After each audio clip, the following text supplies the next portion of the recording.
which might be somewhat biased. I hear complaints all the time about CNN. I hear complaints all the time about the New York Times. That's not our problem, folks. That is not our problem. The media constantly misreports and overstates. They're selling soap. They're trying to get on Arabic television. Big deal. We can handle that. We can deal with that. The problem is a much deeper and much more serious one. It's the one that the ambassador talked about. It's the legitimation of the most extreme kind of anti-Israel, bordering on anti-Semitic, and mostly it comes from Jews and from Israelis who use their Jewish, quote, heritage. These are people who have never identified as Jews except to attack Israel.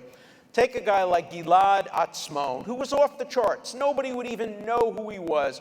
He's a guy who apologizes to the Nazis for comparing them to Israel because Israel's far worse. Now, how can any rational person believe that? He says in his book that Jews probably did kill Christian children and use their blood in matzahs. Nobody could believe that. That's not the problem. The problem is that the Friends Seminary in New York invites Gilad Atzmon to talk to their students. The problem is that Professors Walt and Mearsheimer endorse Atzmon's book. The problem is that Richard Falk, the former UN rapporteur on Palestine, says Atzmon's book is a book that should be read and widely discussed by everybody. Now, you know, I'm not young. I've lived through a lot of horrors in the world. Let me tell you that in the worst days of South African real apartheid, there was never this kind of attack on South Africa as we're seeing on Israel. It wasn't even close. In Stalin's worst days, we never saw that kind of attack. In the 1930s, I'm not old enough to remember this, but I've read about it.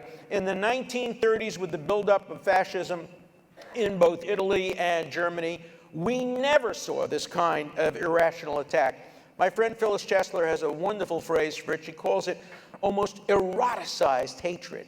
And I have to tell you, I've stood face to face with some of these folks. They believe it. They really think we're worse than the Nazis. They really think we are the worst people on the face of the earth. They really think that Israel supporters, and I had people chanting at a speech recently, Dershowitz, Goebbels, just the same, the only difference is the name. That